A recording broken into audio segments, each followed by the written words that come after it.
Ouça Mais Alto, o podcast sobre diversidade do Google Cloud.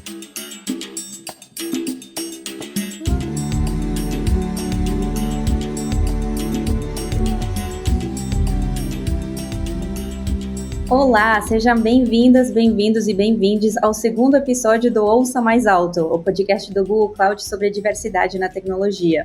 Hoje, Flávia Garcia, rede de DEI do Google para América Latina e Canadá, volta para conversar com a gente. Oi, Flá, tudo bem? Oi, Melu. Oi, pessoal. Tudo bem? Obrigada de novo pelo convite. Ótimo, e eu queria me apresentar de novo também. Eu sou a Melina Lopes, mas todo mundo me chama de Melu. Eu sou gerente de produto e inclusão no Google. Meus pronomes são ela e dela, e eu vou acompanhar vocês ao longo dos episódios do Ouça Mais Alto. No episódio de hoje, vamos falar sobre aquele que deve ser um dos principais pontos de atenção para líderes e equipes durante seu planejamento estratégico de diversidade, equidade e inclusão, os processos de recrutamento e seleção. E como podemos mudar ambientes que hoje são pouco diversos? Olhar para as próprias normas institucionais pode ser um primeiro passo.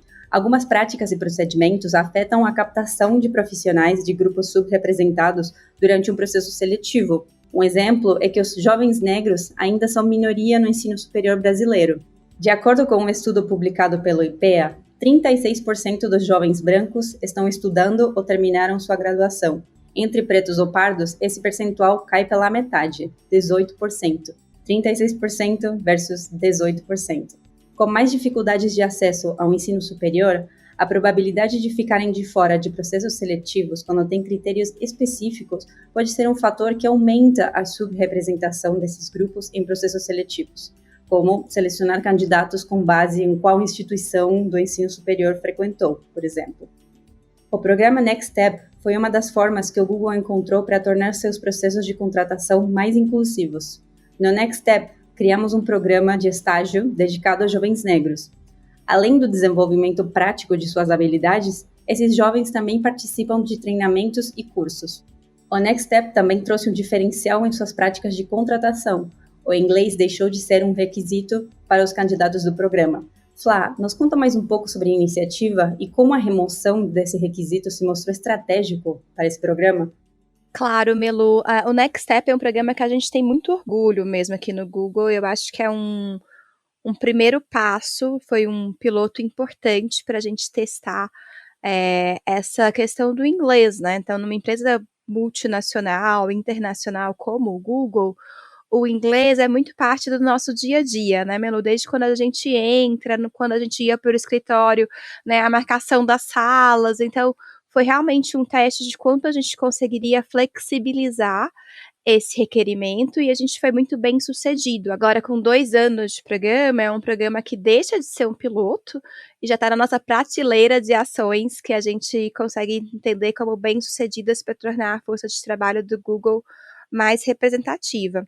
Então, como você comentou, foi um programa muito focado em estudantes negros, né?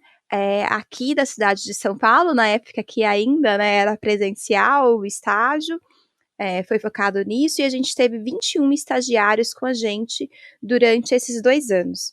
E durante os 2 anos, além de todo o desenvolvimento como estagiário, então nas áreas que eles estavam alocados, com treinamentos realmente in the job ou treinamentos específicos mesmo sobre as ferramentas do Google, eles também tiveram aula de inglês. Então, pensando um pouco até na nossa figura ali de equidade que a gente falou no episódio passado, esse programa para mim é um grande programa de equidade, né? A gente pega um grupo que historicamente não teve acesso à ferramenta que chama inglês, né? Que é esse skill específico, que é falar um segundo idioma, e a gente coloca ele no mesmo pé, né? Na mesma igualdade ali com outros grupos que sim tiveram essa oportunidade. Então, eu acho que coisas muito legais do programa, acho que é isso. Acho que a gente deixou de olhar inglês como um requisito de habilidade, essa pessoa consegue ou não fazer, né, falar inglês para essa maneira como estagiário, e a gente está começando a olhar isso como uma oportunidade, né? Esse grupo teve oportunidade, teve acesso a algumas oportunidades que tornaram possível essa pessoa falar inglês fluente nessa idade, né? E aí eu acho que a gente está se questionando várias coisas do tipo, olha, o fato de uma pessoa talvez não falar inglês fluentemente no segundo ano de estágio não quer dizer que não é possível que ela fale até a formação, né? O fato da pessoa não falar inglês fluentemente no segundo ano de faculdade não quer dizer que ela não tem um super potencial para ser um fit com a gente. Então, acho que foi um processo de questionamento dessas regras que estavam aí desde sempre, e a gente parou um momento e falou, calma aí, qual disso aqui realmente faz sentido, e quem a gente deixaria de contratar por uma questão que no país como o Brasil, né, que é tão desigual, tem muito mais a ver com uma oportunidade de ter acesso a algumas coisas do que a habilidade de aprender ou não. Então é um programa muito bacana, a gente está completando 2 anos agora, a maioria dos nossos estagiários está sendo efetivado, né, que é uma marca muito legal. O programa não terminou ainda, temos até agosto para eles terminarem os 2 anos, mas ainda temos muito chão pela frente em termos de contratação. Mas acho que fizeram projetos muito bacanas, muito relevantes para as áreas que eles tiveram.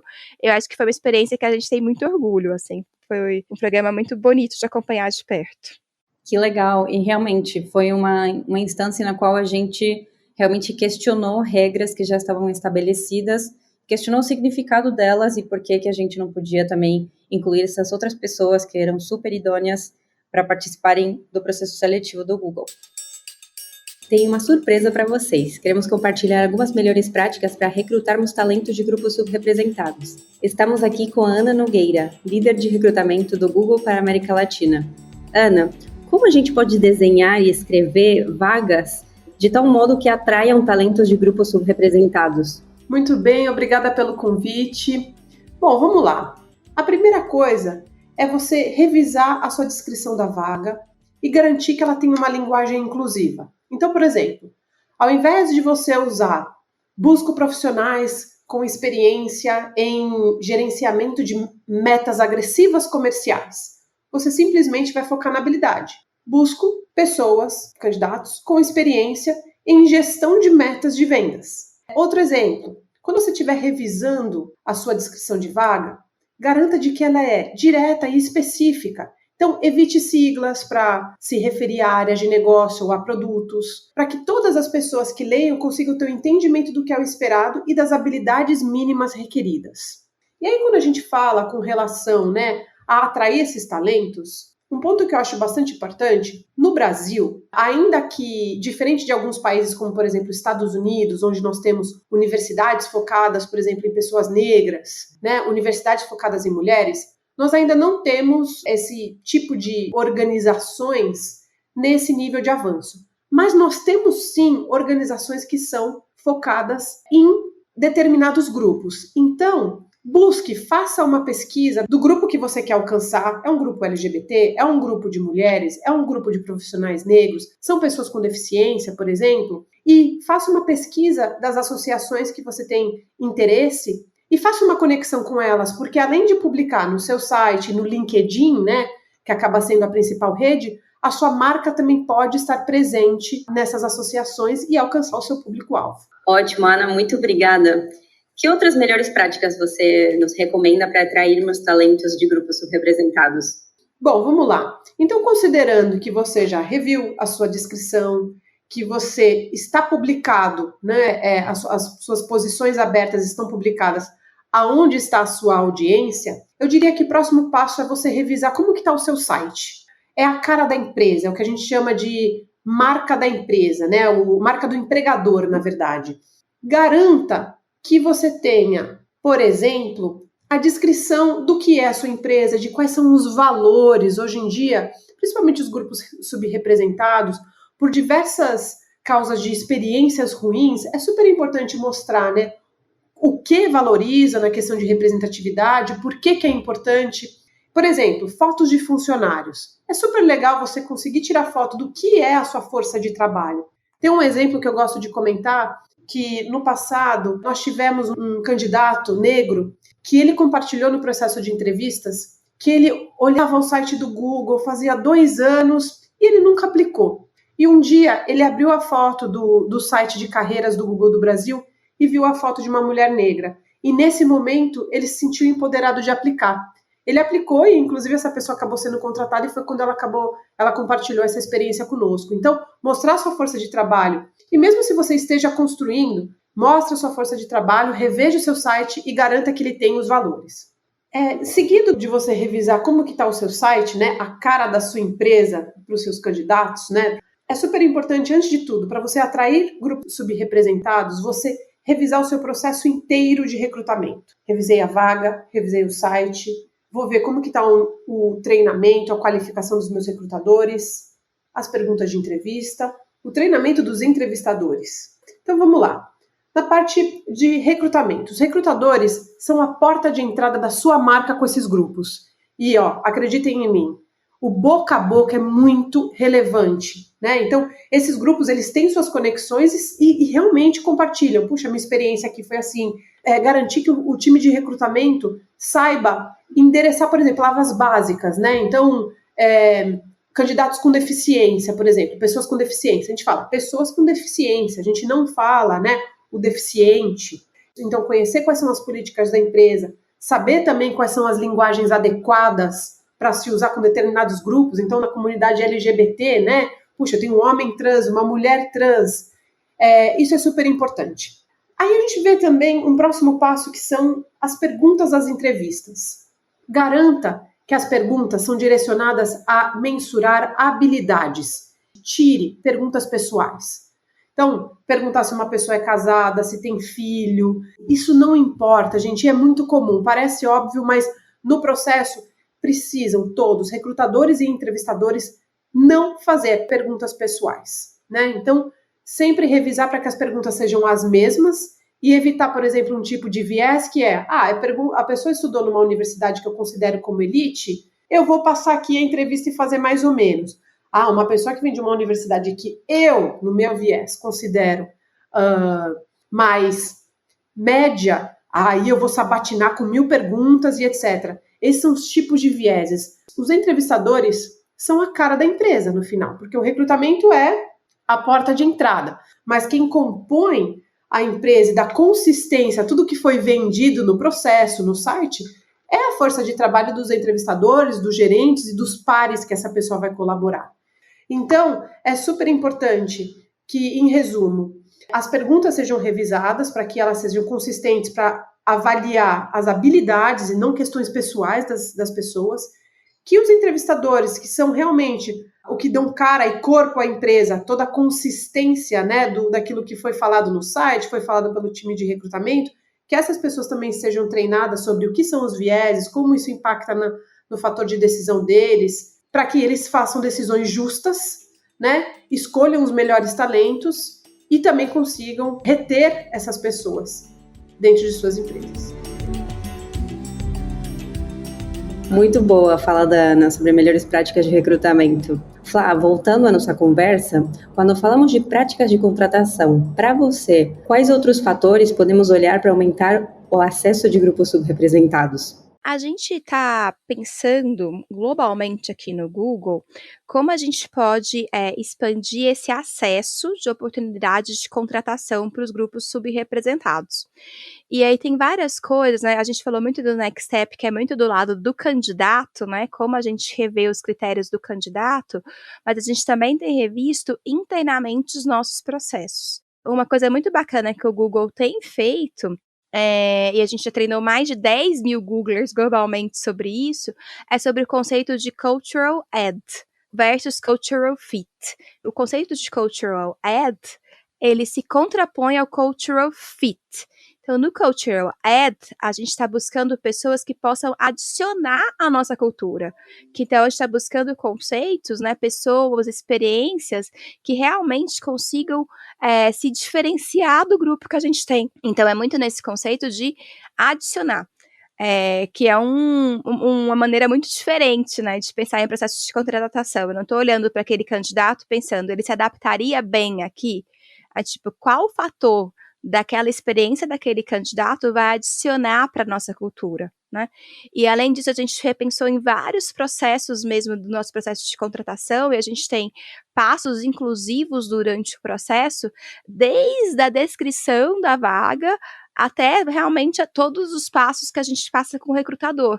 Então, o nosso time de recrutamento também foi muito líder nessa definição de quais são esses passos e como a gente torna esse processo mais equitativo possível.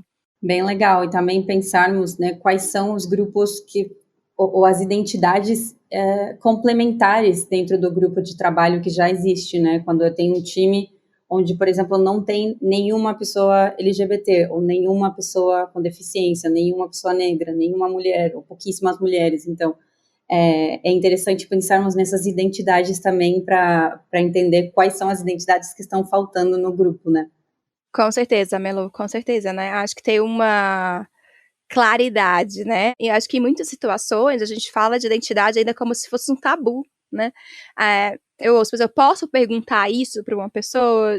Para o candidato a gente não pode, né? Mas para a gente saber do nosso time, a gente pode saber o que está faltando nesse time em termos de experiência, o que está faltando nesse time em termos de questões de diversidade de gênero, né? A gente pode se questionar, né? Eu olho para o meu time, o que está faltando? O que seria bom? Que tipo de adição cultural seria bacana para esse time nesse momento, né? E como isso torna aquele time melhor, né? Mas a gente também falou isso no episódio passado, né? De como a diversidade está muito correlacionado com outcomes positivos, né? Então, ter esse olhar crítico para o nosso próprio time é super importante. E como podemos preparar profissionais de RH para conduzir esses processos da melhor forma possível? Bem, Melo, eu acho que ter um RH que se questione bastante, né? E eu acho que o programa, o Next Step, foi um grande exemplo disso, né? A gente se questionou. A gente testou várias maneiras, né? O Next Step não foi nossa primeira tentativa, né, para pensar em programas de posições de entrada, né, começo de carreira para profissionais negros. E a gente ter essa abertura entre a gente de se questionar mesmo e falar, calma aí, o que pode dar certo, o que não tá dando certo e que tipo de risco a gente pode tomar. Uma outra coisa muito importante, que foi muito essencial no programa do Next Step, é que não ficou só com RH, né? Então, como a gente consegue realmente abrir as portas dos nossos processos, colocar as pessoas dos grupos subrepresentados na mesa, como foi a questão dos Afro-Googlers, que é o nosso grupo de afinidade para pessoas negras no Brasil, eles estiveram com a gente durante todo o desenho do processo, eles estiveram com a gente durante todo o outreach para falar com esses talentos, estiveram com a gente na preparação desses candidatos, então a gente conseguia ouvir a voz do grupo subrepresentado, eles estarem à mesa, aquela voz ser ouvida, aquela opinião ser levada em conta foi muito importante. E ser ouvida também desde o começo do processo, né? Não quando o processo já está pronto e a gente inclui uma pessoa do grupo representado para fazer o check, o sign-off, né? Claro, Melo, você tem toda a razão. Então, eles estiveram com a gente desde o começo. Então, desde entender que os nossos processos, como estavam, né, estavam reproduzindo esse resultado de estar abaixo da representação que a gente considerava ideal, né? Ainda não estamos lá, mas eu acho que, igual como eu comentei, né, o Next Step é um primeiro passo, é um passo muito importante que a gente se deu, um programa muito consolidado de como, né, acho que é uma resposta que a gente conseguiu achar para um desafio que estava aí há bastante tempo no caso do Google. Mas eu acho que não colocar o RH como o centro sozinho, né, acho que o RH é muito responsável por criar esses programas, mas ele não é a única voz que tem que ser ouvida. Como a gente garante que as pessoas daquele próprio grupo estão sentadas com a gente desde o começo. E a gente está falando de raça aqui por causa do Next Step, mas acontece a mesma coisa quando a gente pensa, por exemplo, em profissionais com deficiência.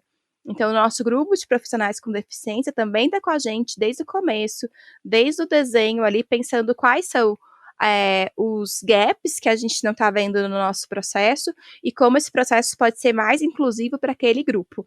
Então, eu diria que é uma parte muito importante, né? Ter outras vozes sendo ouvidas também durante essa decisão.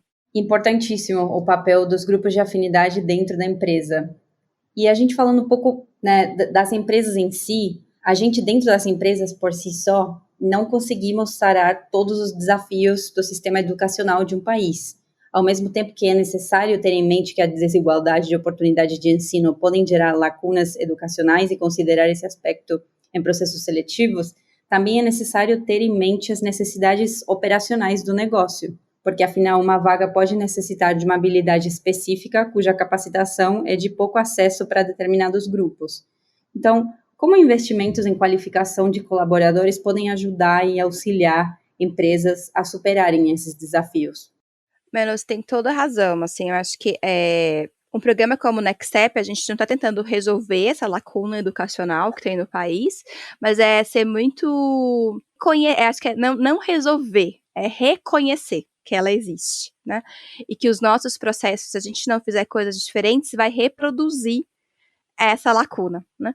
Então, quando eu penso no programa como o Next Step, para mim, a principal aprendizado é a gente como empresa, a gente como mundo corporativo, se questionar quais são os skills que a gente realmente precisa para aquela vaga, quais são os skills que tudo bem a gente apostar no sentido de a pessoa entra com a gente e a gente ensina aqui durante, porque vale a pena aquele perfil, né.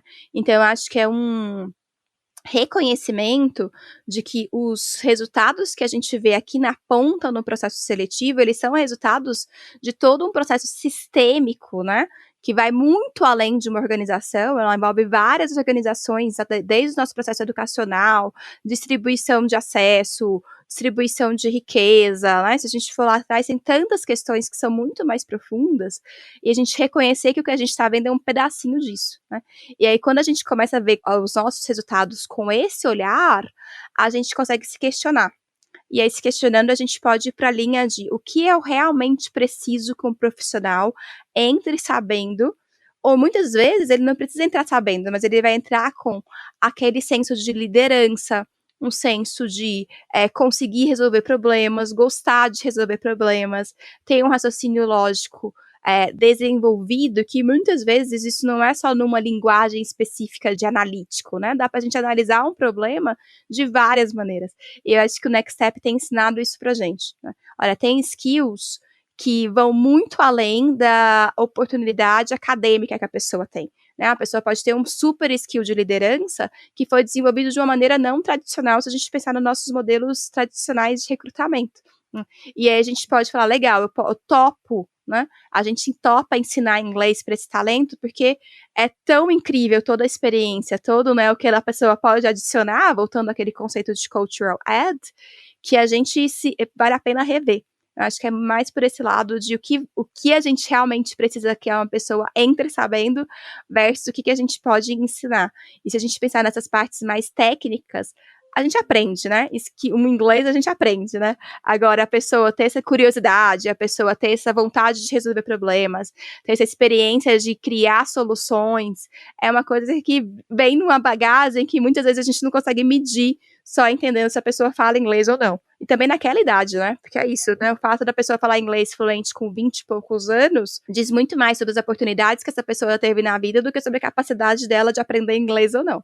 Exatamente. E apenas para complementar o que você estava comentando, Flá, o Google tem alguns programas também para ajudarem a pessoas que estão tentando se inserirem no mercado, tanto de tecnologia quanto outros mercados, para eles adquirirem habilidades digitais e também algumas habilidades, por exemplo, que tem a ver com o Google Cloud. Então, se quiserem ficar por dentro, vocês podem ver o programa Cresça com o Google, por um lado, e também estarem atentos às nossas redes sociais do Google Cloud no Brasil, para verem um pouquinho mais sobre programas que a gente vai lançar na segunda metade do ano, sobre cursos e formas de aprender Google Cloud Platform, que é a nossa plataforma de nuvem. Super bacana, Melu, obrigada pela lembrança, com certeza, a gente tem que ter muito orgulho também, acho que o Google faz programas muito legais de capacitar mesmo, né, e com esse foco em grupos que foram historicamente excluídos da indústria de tecnologia, pensando em questões de gênero, questões de raça, né, a gente já fez programas exclusivos para população transgênero, então ter esse olhar que alguns grupos foram historicamente excluídos e a gente está dando esse acesso de uma maneira específica para esses grupos. E a gente estava falando agora sobre programas de capacitação, né, e como eles podem ser uma forma de enfrentar o desafio de colocarmos mais pessoas também no mercado de trabalho ou no mercado de tecnologia. Além de impulsionar o desenvolvimento profissional dos colaboradores, essas iniciativas também causam um impacto positivo nos índices de retenção. De acordo com o relatório de aprendizagem da forma de trabalho de 2018 do LinkedIn, 93% dos funcionários permaneceriam na empresa por mais tempo se ela investisse em suas carreiras. Flá, em 2020, o Google engajou com mais de 40 mil funcionários em grupos de afinidade, os nossos ERGs, Employee Resource Groups. Como você avalia a importância desses programas para a inclusão de profissionais de comunidades subrepresentadas? As ERGs são uma parte muito importante na nossa estratégia de diversidade, né? Então, eu acho que uma das coisas que o Google tem aprendido ao longo dessa jornada é que é um problema muito complexo, né? Que a gente precisa de uma solução ou de soluções holísticas com muitas pessoas, muitas áreas envolvidas. E a comunidade ter um fortalecimento desse senso de comunidade, né? Das pessoas poderem ter um espaço para discutirem as questões que são específicas daquele grupo, participarem das soluções, né, como foi o caso do Next Step que a gente comentou, do Afro-Googler estar sentado na mesa. Mas também aquela comunidade poder direcionar alguns recursos para as necessidades específicas, né? Então, voltando à questão do Afro-Googlers, aqui no Brasil, que é a nossa comunidade de Googlers negros, da qual eu faço parte, né? Eu acho que eu acabei nem me identificando como uma mulher negra aqui nesse episódio. Uma das coisas muito bacanas que o grupo faz, por exemplo, relacionado à pergunta anterior, a capacitação dos grupos, a gente tem um programa chamado Black Ads Academy, que é justamente para capacitar profissionais negros nas ferramentas de digital marketing do Google. E aí aumentar dentro do ecossistema, não só no Google, mas também dentro de todo esse ecossistema de digital marketing, a presença de profissionais negros. E esse foi um programa que nasceu dentro da ERG, do Afro-Googlers, né? Os nossos Googlers ali lideraram esse programa, identificaram a necessidade, criaram uma solução, e aí depois, né, o nosso time de marketing, que cuida dessa parte de capacitação externa, também se envolveu e aí conseguiu escalar esse programa para mais pessoas fora do Google. Então, eu acho que ter esse olhar específico para uma comunidade, mas principalmente ter um espaço dentro do Google que as pessoas possam se conectar com pessoas que se pareçam com elas, né? Porque a gente ainda está no cenário, Melo, em que muitas pessoas de grupos subrepresentados podem ser ou a única ou uma das únicas nas áreas que elas estão, né? Então, tem um espaço que é além da área, né? Que é um espaço simplesmente baseado na sua identidade, é muito importante em muitas situações. Então, ter 40 mil Googlers ao redor do mundo, né, participando dessas comunidades, para mim é um sinal muito positivo de que esse é um espaço muito importante para a gente fortalecer o sentimento de inclusão. E uma coisa que eu adorei que você falou sobre o Black Ads Academy é que essa foi uma iniciativa que desde o começo foi pensada pelo grupo de pessoas que estão subrepresentadas no mercado de tecnologia e de publicidade, neste caso pessoas negras, e depois o resto da estrutura do Google absorveu e conseguiu escalar. Então é muito importante também deixarmos esses espaços de inovação para esses grupos também poderem determinar quais são as necessidades do grupo, porque ninguém melhor do que eles para falarem exatamente o que esse grupo precisa. Então, adorei também esse exemplo, Flá. Super legal, né, Melu? Eu acho que é isso também, deixar claro, né, ter essa abertura dentro das áreas de ouvir a voz da comunidade, né? Então, a gente tem 2 exemplos aqui, né, de como o Afro-Googlers influenciou decisões institucionais do Google, né? O Next Step, que foi dentro da área de RH, o Black Ads Academy, que foi dentro da área do Growth Google. Então, é muito bacana ver como ter esse espaço, né, ter esse espaço de a gente ouvir a comunidade é super importante para a gente tomar decisões melhores. Muito bacana. Eu quero fechar o podcast de hoje pensando que os desafios não acabam no momento da contratação, e é muito importante termos esta ideia em mente. Após a admissão dos funcionários, é necessário começar um processo de retenção de talentos, garantindo que esses profissionais se sintam bem-vindos no ambiente que acabaram de ingressar, porque de nada serve trazer esses talentos para dentro da empresa e depois não conseguir retê-los. Flá, quais técnicas de retenção de talentos podem ser utilizadas para garantir uma integração mais humana e confortável para o novo colaborador ou para a nova pessoa de grupos subrepresentados? Vamos lá, Melo, você tocou no ponto super importante. No nosso Diversity Annual Report do Google, que a gente, né, publica todos os anos, a gente tem um capítulo inteiro falando sobre retenção, né? Então, que a representação no final é esse resultado, né, de entrada e saída, né? A gente quer, né, que os nossos profissionais fiquem com a gente. E então eu convido todo mundo para dar uma lida no nosso relatório. Tem vários insights, tem uma entrevista com a head global de um time só de retenção de grupos subrepresentados. Então tem insights muito bacanas. Eu começaria com a questão das ERGs, dos grupos de afinidade. Então, reforçar esse sentimento de comunidade é super importante, né? Ter um grupo, em geral, muito aberto para ouvir vozes diferentes, né? Que, na verdade, essa é uma parte que a gente fala pouco, mas é a principal medida, né? Tipo, eu contrato uma pessoa com perfil muito diferente, que vai adicionar, que vai trazer experiências que não estão ali naquela mesa para tomada de decisões diferentes, mas no dia a dia a gente espera que todo mundo se comporte igual, né? E isso é um sinal claro, né, de que aquela voz, na verdade, não é bem-vinda. Então, a gente tem muitos treinamentos também de como a gente faz, né, com um grupo que é super representado, né, como esse grupo pode realmente se tornar aliado e ouvir aquelas vozes e perceber o que está acontecendo e muitas vezes levantar aquelas vozes também, né, sempre deixando o protagonismo do grupo subrepresentado com o grupo, mas como os grupos aliados também são uma parte super importante dessa jornada, né, Melu? E você é uma super aliada, eu acho que seria até legal você contar a sua experiência de como foi isso também, que acho que todo mundo iria aprender bastante. E então, além de toda essa parte das comunidades, né, o Google tem um grupo específico que trabalha com retenção de pessoas desses grupos subrepresentados. Desde o ano passado, a gente dobrou essa equipe para atender vários grupos globalmente. Pensando nesses grupos também subrepresentados, vários programas específicos de mentoria, de sponsorship, né, de coaching. Então, eu acho que tem um olhar muito claro também para o desenvolvimento desses grupos e como a gente pode fazer um investimento específico no desenvolvimento deles. Muito bacana, Flá. E sobre os meus aprendizados atuando como aliada, porque justamente atuar como aliado, a gente não pode se autodeclarar aliado, né? A gente exerce o nosso allyship, nosso lugar sobre ser aliados. Então, uma das coisas que eu posso dizer, que eu acho que é a principal para todo mundo que quiser se envolver como aliado em qualquer causa, é que olhem para servir antes de se colocarem no centro. Foquem muito em estar ao serviço do grupo subrepresentado, muito mais do que trazer a solução. Adorei todos os pontos que você falou. Se as pessoas aqui do podcast quiserem se envolver um pouquinho mais e entender um pouco mais sobre o nosso Diversity Annual Report, é só dar um Google no 2021 Diversity Annual Report.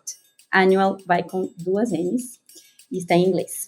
Muito obrigada por nos acompanharem hoje no nosso segundo episódio do Ouça Mais Alto e até a próxima. Ouça Mais Alto, o podcast sobre diversidade do Google Cloud. Ouça e acompanhe na sua plataforma de áudio preferida.